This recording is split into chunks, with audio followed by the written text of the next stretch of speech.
안녕하세요. 2026년 6월 14일자 스톡 차트 애널리시스를 시작하겠습니다. 오늘도 엔비디아, 애플, 알파벳, 마이크로소프트, 아마존, 마이크론, AMD, 브로드컴, 메타 순으로 진행하겠습니다. QQQ 비중이 뭐 크게 바뀌지는 않았습니다. 그런데 어, 마이크론이 그 마이크로소프트보다 비중이 커졌어요.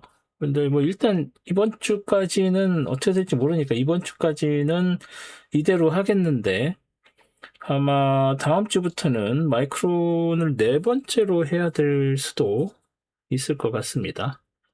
뭐 그 다음에는 이제 순서대로 마이크로소프트, 아마존, 어, AMD, 그다음에 뭐 브로드컴, 메타 이런 식으로 되겠죠.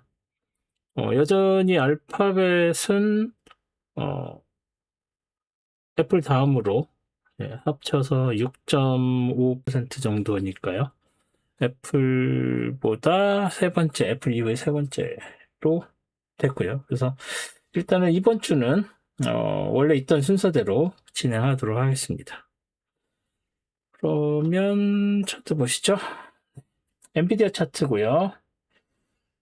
일단 이 피보나치 리트레이스먼트는 지우도록 하겠습니다. 네, 뭐 이제 의미가 없죠? 여기에서 20, 뭐 몇 퍼센트였죠? 거기에서 했었지만 이제 이게 의미가 없어졌고. 오늘 보실 그 차트들, 몇 개죠? 4개, 9개 종목주들을, 어, 굳이 카테고라이즈를 한다고 하면, 어, 전주 금요일보다 크게 떨어진 종목이 5개. 그리고 지금 이 엔비디아처럼 뭐 거의 비슷한 수준이나 조금 밀렸거나 하는 보합이 2개. 그리고 상대적으로 오른 게 2개 이렇습니다. 그런데 엔비디아랑 이따 보실 브로드컴은 보합에 해당되는데 금요일에 비해서 월요일 날 갭상승하면서 올랐지만 음봉, 또 갭상승해서 올랐지만 쭉 밀려 내려왔다가 다시 상승하면서 화요일도 뭐 음봉을 만들었지만 버텼죠. 그리고 나서 수요일에 밀려 내려왔고 목요일, 금요일에 캐치업을 해서 그나마 비슷한, 그러니까 여기선 종가가 지금 205.10이었는데 여기 205.19 살짝 오른 정도로 마감이 됐죠. 어, 사실 그 스페이스X의 공모를 하려고 자금을 조달하려고 빅테크의 자금을 뭐 뺐다, 뭐 통계적으로 그런 게 있다라고 얘기하는 건 이제 개인 투자자, 리테일 투자자들한테서는 있을 수도 있는 일이었긴 합니다. 그리고 뭐 통계적으로 그렇다라고도 나왔지만 그것만으로 이 우리가 보고 있는 이 9종목의 부진함을 설명하는 건 좀 무리라고 생각을 해요. 문제는 지금이 문제가 아니라 이제 지수에 편입이 되겠죠. 그 스페이스X가 금요일 날부터 이제 트레이딩을 시작을 했는데 금요일 날부터 트레이딩해서 스페이스X가 이제 룰을 바꿔가지고 오래 기다리지 않고 한 15일 정도 지나면은 나스닥 100에도 들어오고 여러 가지 종목들 그리고 ETF들이 이제 ETF들은 그 지수랑 상관없는 ETF들이 있잖아요. 그런 것들에 이제 들어가게 되면 ETF들이 스페이스X를 사야 됩니다. 그죠? 그런데 이제 사게 되면 뭐가 문제가 되냐면 비중 조절을 해야 돼요. 그죠? 100%그 한정된 펀드 내에서 스페이스X 새 종목을 그것도 굉장히 비싸고 많은 그 비중을 가지고 스페이스X를 사게 되면 다른 종목들은 상대적으로 비중을 낮춰야 됩니다. 비중을 낮춘다는 얘기는 결국 팔아야 된다는 얘기죠. 그래서 그런 영향을 받을 수밖에 없겠죠. 그리고 특히나 지금 저희가 보고 있는 QQQ 같은 데에는 나스닥 100 종목들을 퍼포먼스로 대비해서 비중 조정을 해야 되는데, 그렇게 되면 뭐 그 시가총액으로 지금 한 4등 정도가 될 4등이나 5등 정도 될 거라고 예상이 되고 있기 때문에 지금 마이크로소프트보다 조금 높은 정도 수준인데, 지금 아까 말씀드린 것처럼 마이크론이 올라왔죠. 마이크론이 올라온 상황이니까 뭐 이걸 보여드리면서 여기에 지금 마이크론이 여기에 들어가 있는 거죠. 그리고 마이크로소프트가 또 떨어지게 되면 아마 아마존, 마이크론, 마이크로소프트 이 세 개 중간 어디쯤에 스페이스X가 들어갈 거죠. 그렇게 되면은 이 비중들이 다 조정이 돼야 됩니다. 뭐 1등, 2등, 3등도 조정을 받아야 되겠죠. 그렇게 되면 얘네도 다 팔아야 되는 거예요. ETF들이. 그죠? 비중 조정을 해줘야 되니까. 네, 그래서 그런 영향 때문에 지금 당장은 아니더라도 뭐 미리 움직이는 움직임도 있고 이미 조정을 시작을 했다. 내지는 뭐 스페이스X를 당장 편입하는 그런 ETF들 같은 경우에는 이미 그 다른 종목들을 팔아서 비중 조정을 시작했다라고 보는 게 맞겠죠. 그래서 그런 영향이 있어서 이 앞에 있는 나스닥 100의 그 대장주들이 빠지는 거는 충분히 가능하다고 생각을 합니다. 하지만 그게 그렇게 크게 영향을 줄 정도로 물량이 크진 않고, 그리고 한 번에 그거를 팔게 되면 마켓 임팩트가 되니까 15일 후엔 어차피 들어올 거다라고 생각을 하기 때문에 미리 지금부터 찔끔찔끔 팔고 있다라고 생각을 하시면 될 것 같아요. 물론 뭐 그 이전부터 팔기 시작했었던 ETF들도 있었겠지만 뭐 그게 가능했을지는 모르겠습니다. 왜냐하면 계속 그 비중을 발표해야 되기 때문에 갑자기 그거를 이유 없이 팔 수는 없는 거잖아요. 그래서 지금부터 조금씩 조정을 하면서 하고 있다. 그래서 지난주 금요일의 움직임도 뭐 그랬다라고 해석하는 건 조금 오바의 측면이 있다라고 말씀을 드렸고, 특히나 개인 리테일이 스페이스X를 사기 위한 자금을 조달하기 위해서 대장주들이나 뭐 소위 말하는 AI 테마주들을 팔았다? 그건 좀 통계적으로 뭐 그런 증거가 나왔다 할지라도 그게 시장에 그렇게 큰 영향을 줬다고 보긴 조금 어렵지 않나라는 게 개인적인 생각입니다. 그래서 엔비디아는 버텼어요. 그리고 이따가 보실 다른 뭐 미리 말씀드린 마이크론이랑 AMD는 상승을 했죠. 뭐 빠진 만큼 다시 올랐다고도 할 수 있겠지만 빠진 것보다 더 많이 올랐어요. 그렇지만 나머지 주들은 다 조정을 받았다라고 볼 수가 있겠습니다. 그래서 엔비디아도 일단은 이 정도에서 버텼기 때문에 이 위쪽에서 장이 벌어질 확률이 되게 높아졌죠. 그리고 212.19를 다시 뚫고 올라갈 수 있을까? 좀 전에 얘기 드린 것처럼 비중 조정을 해야 되는 ETF들이 가만히 놔둘까?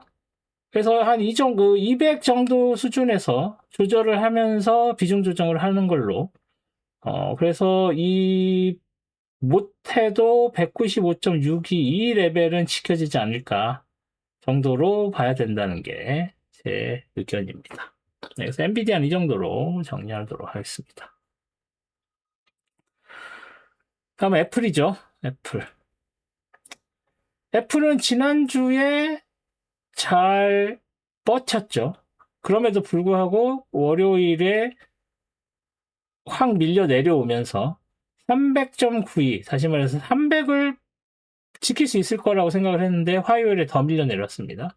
그래서 그 다음 지지선인 288.62까지 밀렸는데 여기서는 지지선을 지켰죠. 그래서 밑에서 올라오는 이 빨간색 굉장히 강한 트렌드 라인에도 지지를 받았다라고 볼 수 있겠죠. 그래서 여기서 지지받고 이 288.61 레벨에서 지지받고 다시 도지 만들고 올라가면서 이 빨간색 트렌드 라인을 따라서 올라가는 분위기.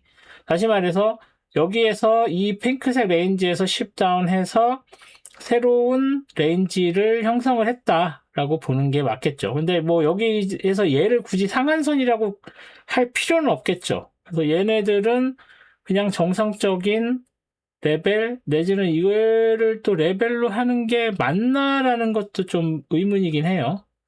하지만 일단은 이 레벨도 저항선으로 향후에 작용할 가능성이 있기 때문에 얘도 놔두고, 그리고 이 트렌드 라인은 완전히 깨졌죠. 그래서 이 트렌드 라인을 일단 레퍼런스 라인으로는 남겨둘 수 있지만 뭐 크게 의미 있는 라인이라고 보기에는 좀 어렵습니다. 그리고 가파르게 올랐었던 얘네들은 이제 의미가 없어졌죠. 그래서 얘네들은 지워주고, 그렇죠? 그래서 이 트렌드 라인이 허무하게 밀렸기 때문에 여기서 저항선으로 작용을 할 수 있지만 뭐 그렇게 큰 의미를 두기는 어려워졌다라고 말씀을 드릴 수가 있을 것 같습니다. 여기서 다운 트렌드 라인을 그리는 것도 크게 의미가 없죠. 네. 지금은 이 레벨 빨간색 트렌드 라인, 여기에 있는 이 트렌드 라인 저항선, 이 레벨, 이렇게 이 네 개만 보고 트레이딩을 하시면 될 것 같습니다. 네, 앞으로 이 정도로 정리하겠습니다. 다음 알파벳이죠. 알파벳도 전주에 밀린 이후에 이 레벨을 지킬 수 있을 것이냐 없을 것이냐, 월요일, 화요일, 수요일만 해도 걸쳐서 지켰고 목요일도 빠져서 내려오는 것 같았지만 자세히 보시면 걸쳤어요. 이게 밀렸다고 보기는 어려운 상황입니다. 이렇게 미세하게 걸치는도 이걸 걸친 걸로 놓을 수 있느냐? 충분히 걸친 걸로 놓을 수 있습니다. 그래서 제가 말씀드린 이게 밑으로 쳐져 내려온 것 같이 보이지만 여기에 걸친 영향으로 도지를 만든 거라고 보시면 돼요. 그리고 다시 반등했죠? 그래서 이 358.44가 지켜진 걸로 보시는 게 타당해 보입니다. 하지만 문제는 금요일에 365.82에서 저항도 받았다는 거예요.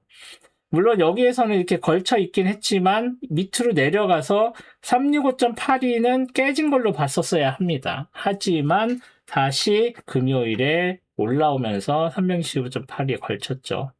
그래서 여기서 저항을 받은 걸로 보이긴 합니다만 그래도 여기에 닿았다는 게 중요하다.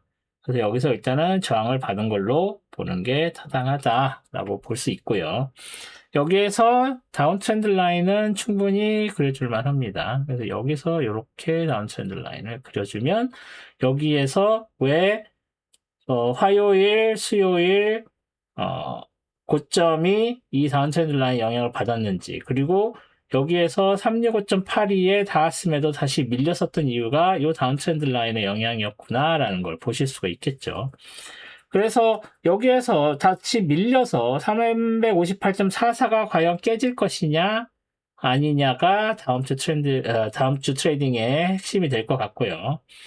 그리고 이 레벨이 이 그룹과 이 그룹을 연결시켜주는 중요 라인이죠. 그래서 여기서 한번 닿았다고 올라가긴 했지만 여기서 뭐 지지받았다고 보기엔 조금 애매합니다. 여기가 걸쳐 있기 때문에. 그래서 다시 내려왔을 때 여기서 지지를 받을 수 있는지, 그래서 이 다운 트렌드 라인과 349.00 이 레벨의 삼각형에서 끝까지 내려왔을 때 이 위로 올라갈지 밑으로 더 밀려 내려갈지를 보는 게 다음 주 트레이딩의 가장 핵심적인 목표가 될 것이다. 그리고 아까 말씀드린 대로 뭐 지금 보여드린 이 9종목은 스페이스X 때문에 비중 조정이 들어가서 매도 물량이 나올 수밖에 없는 운명을 갖고 있기 때문에 그런 점들도 고려를 하셔서 약간 그 하방 리스크가 열려 있다는 부분은 고려를 하시고 다음 주 두 주는 트레이딩을 하셔야 될 것 같다라는 것도 고려하셔야 되겠습니다. 그래서 알파벳도 이 정도로 정리하겠습니다. 다음은 마이크로소프트죠. 마이크로소프트. 네, 마이크로소프트 많이 밀렸죠. 오죽하면 마이크론한테 QQQ 비중을 내줬습니다. 그 순서를 내줬다는 얘기죠. 411.611 지지를 받을 수 있을까가 핵심이었는데 여기서 지지를 못 받고 결국은 밀려서 오히려 갭 하락하면서 411.61이 저항선으로 작용을 해서 더 밀렸죠. 그리고 나서 400레벨까지도 나왔지만 400레벨도 지키지 못하고 밀렸고 그게 목요일에 컨펌이 됐죠. 그리고 나서 381.71 이 레벨까지 밀렸습니다. 뭐 385.58은 굉장히 오래된 레벨이라서 뭐 굳이 의미를 두실 필요는 없어 보입니다. 그렇다고 해서 뭐 다 지울 수는 없으니까 일단 얘가 약하구나 라고 생각을 하고 남겨놓으셔야 되고요. 그래서 381.71 이 레벨이 지지를 줄 수 있는 포인트인데 뭐 이런 정도의 가파른 하락세에서는 얘네들이 지지선으로 작용할 수 있다고 믿기가 굉장히 어려워졌죠.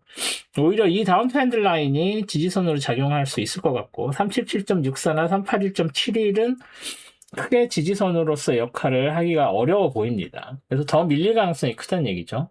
그리고 366.78 이 굉장히 중요한 레벨이죠. 여기에서 굉장히 많이 작용을 했었던 지지선이고 그 밑에 있는 빨간색 여기 있는 얘도 마찬가지.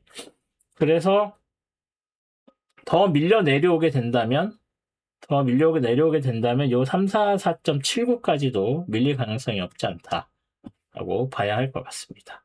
뭐 그 전에 이 다운 트렌드 라인에서 지지를 받고 다시 반등을 하기를 기대를 할 수밖에 없는 상황이다 라고 말씀을 드릴 수가 있을 것 같습니다.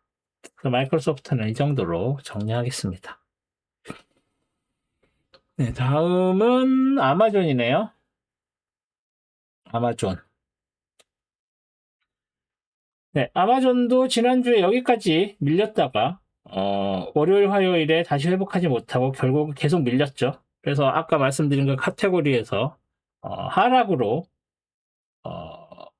분류되는 종목이라고 할 수 있습니다. 월요일, 화요일 도지 만들었지만 밀려 내려왔고 수요일에 훅 빠졌죠. 그리고 목요일날 좀 반등하나 싶었지만 갭 상승했어도 결국은 밀려서 목요일 종가보다 내려왔습니다. 하지만 그 저점은 수요일 저점보다 내려왔지만 종가는 수요일 종가보다는 오른 상황이라서 그나마 좀 희망적으로 볼 수 있는 부분은 그 부분이라고 볼 수 있고요. 그리고 뭐 이렇게 다운 트렌드 라인 그려서 일단은 브레이킹이 됐긴 했습니다만 컨펌은 아니죠. 여기에서 다시 올라올 수 있을지. 왜냐하면 지금 저점이 이 다운 트렌드 라인보다 아래에 있잖아요. 저점이에요. 종가가. 그래서 이 종가가 갭 상승을 하면서 올라올 수 있을지 그 부분을 좀 봐야 될 것 같습니다. 뭐 일요일에 이란 전쟁 이런 것들에 영향을 받아서 상승 탄력을 좀 받을 수 있으면 다행이겠습니다만 아무래도 아까 말씀드린 스페이스X의 비중 관련이 또 걸림돌이 돼서 상승과 하락이 상충을 할 것이고 이란 전쟁의 그 합의문의 서명이 된다면 이제 그런 부분들은 좀 호재로 작용을 할 수는 있겠지만 그럼에도 불구하고 나스닥 대장주들은 스페이스X 영향으로 더 하락이 될 가능성도 있다. 그래서 그런 호재에 의한 상승과 그 인덱스 비중에 의한 하락이 싸우는 그런 모양새가 될 수 있겠죠. 그래서 그런 부분들을 고려해서 트레이딩을 하셔야 된다라고 말씀을 드릴 수가 있겠고 233.00이 과연 지켜질 수 있을까? 이 다운 트렌드 라인이 브레이킹이 되느냐 아니면 같이 밀려서 내려가느냐에 달려 있고요. 이 다운 트렌드 라인은 뭐 그렇게 큰 의미가 있어 보이지 않습니다. 그냥 지워도 될 것 같고요. 오히려 여기에 있는 이 126.88, 223.30 뭐 이런 레벨들이 있기는 한데 이것도 뭐 얘도 지금 크게 무슨 의미를 가졌다고 보기가 어렵네요. 얘 지워주고요. 얘도 뭐 얘랑 다 무슨 전저점이라고 할 수 있겠죠. 그래서 이것도 특별히 의미가 있어 보이지는 않네요. 그렇게 된다면 여기가 이게 올라갈 때 여기가 훅 치고 올라갔던 것처럼 내려올 때도 여기가 훅 빠져서 내려올 가능성이 없지 않습니다. 그래서 완전히 밀리게 되면 218.73까지도 밀릴 수 있다는 걸 좀 각오를 하셔야 될 것 같은데, 뭐 그렇게까지 밀릴 것으로 보이진 않습니다. 그래서 일단은 다음 주는 다운 트렌드 라인이 약간 브레이킹이 되면서 될 확률이 좀 더 높지 않나 라고 생각을 해보겠습니다. 아마존 이 정도로 정리하겠습니다. 다음은 마이크론이네요. 뭐 지금 마이크론이 이렇게 늦게 설명이 될 그런 주식이 아니다라고 생각하실 수 있겠지만, 보시면 지난주에 여기까지 훅 빠지면서 됐지만, 여기에 있는 여기로 만들어진 이 패러렐 채널 지지선에서 지지를 받았다고 말씀을 드렸었죠. 그리고 나서 화요일에 갭 상승했지만 훅 밀려서 내려왔나 싶었지만 그래도 다시 회복을 했고요. 여기서 요거 따라가는 패러렐 채널 상한선에서 지지받고 올라갔죠. 그리고 완전히 지지받고 올라가서 금요일에 도지를 만들었습니다만, 뭐 이 금요일 도지도 뭐 굉장히 그 볼라틸리티가 작은, 변동성이 작은 그 도지를 만들었기 때문에 충분히 이 상승세가 이어질 가능성이 크다고 보겠습니다. 그 15분봉 보시면 그게 좀 더 명확해요. 그죠? 여기서 이렇게 올라가서 여기서 지지받고 올라가서 여기서 이렇게 이게 지금 그 목요일이고 여기서부터 여기까지가 금요일이거든요. 마지막에 뭐 좀 내려오는 감이 있지만 그런 의미가 있지 않습니다. 여기가 지지선이라서. 그래서 그냥 계속 올라가는 패턴으로 보실 수 있는 거죠. 물론 데일리로 보면 조금 얘기가 다른 것 같긴 합니다만, 도지 만드는 것이라서. 어쨌거나 상승 모멘텀을 계속 가지고 있는 상황이다 라고 보시면 될 것 같습니다. 여기에 있는 이 레퍼런스 라인으로서 뭐 지지 저항을 받은 거라고 보긴 조금 애매하고요. 뭐 이런 데서 이렇게 저항을 받았다고 보기는 어렵습니다. 그래서 얘도 뭐 이제 레퍼런스가 있으니까 지우고요. 얘도 뭐 이렇게까지 올라갈 건 아니죠? 지워도 될 것 같습니다. 이 트렌드 라인도 의미 없고요. 요 패러렐 채널 그린 거를 잘 이용을 하셔서, 뭐 이게 이렇게 올라간다고 해도 이 패러렐 채널 상한선에서 저항받을 가능성이 여전히 남아있다. 그리고 여기에 있는 역사상 고점도 굉장히 큰 저항선이 될 수 있다 라고 보시고, 마이크로는 조금 더 상승 모멘텀을 가지고 있다라고 보시는 게 타당해 보입니다. 이 트렌드 라인도 있고, 여기서도 이렇게 트렌드 라인도 요런 트렌드 라인도 사실은 그릴 수 있죠. 네. 얘가 아니고 얘입니다. 예. 그렇죠? 이렇게. 그래서 이 패러렐 채널을 빼고 보시면 여기에 이렇게 이 각도가 이 각도로 변했고, 이 각도가 이 각도로 변했다라는 걸 보실 수 있어요.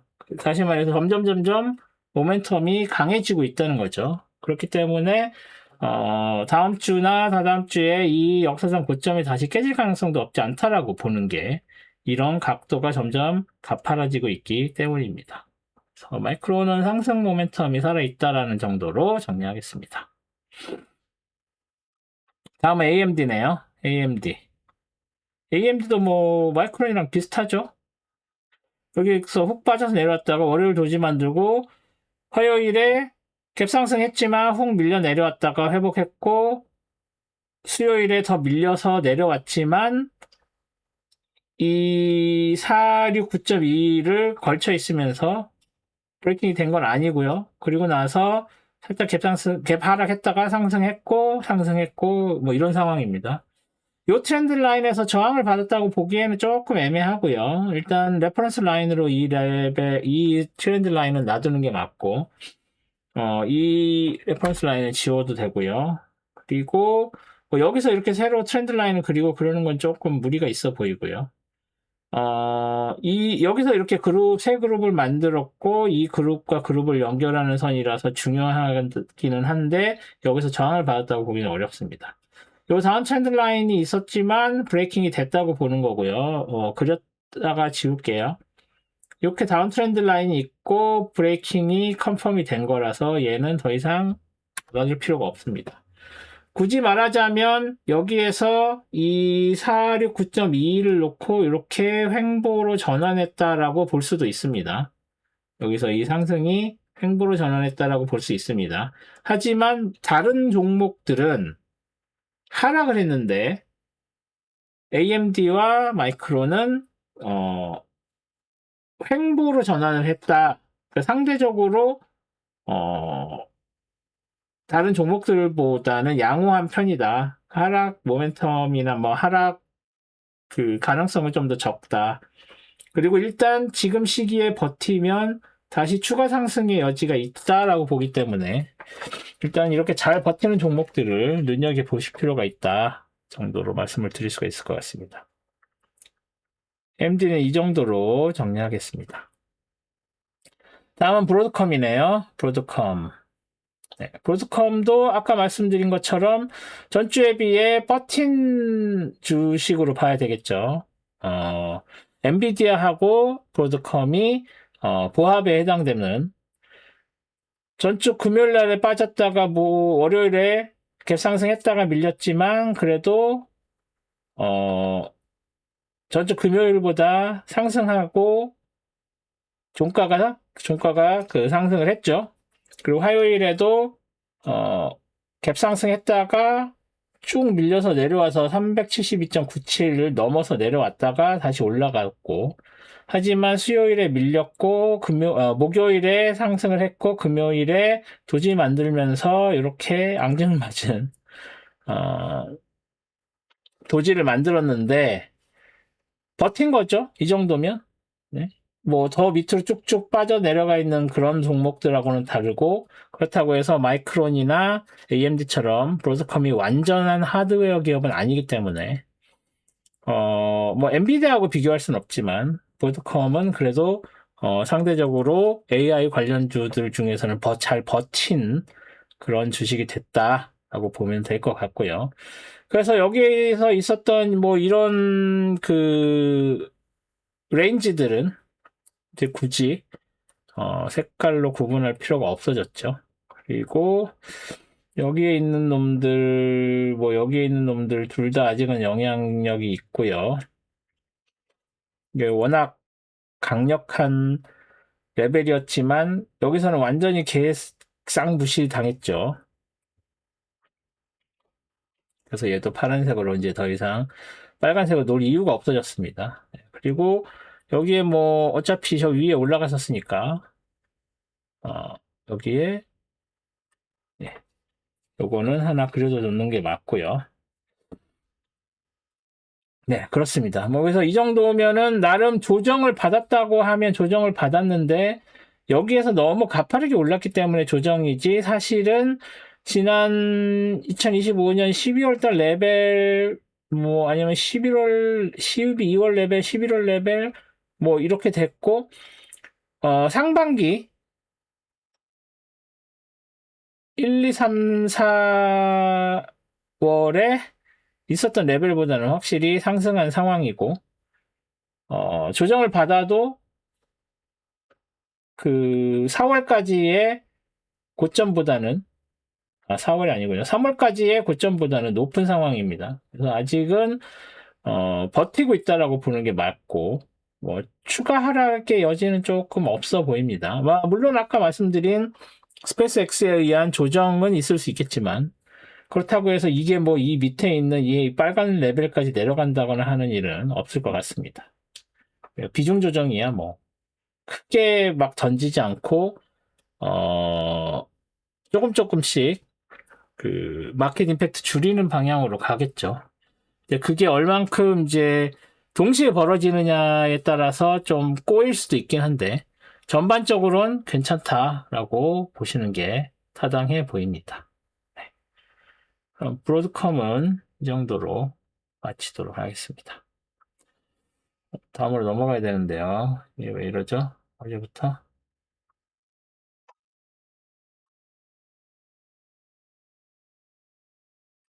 정신 차려.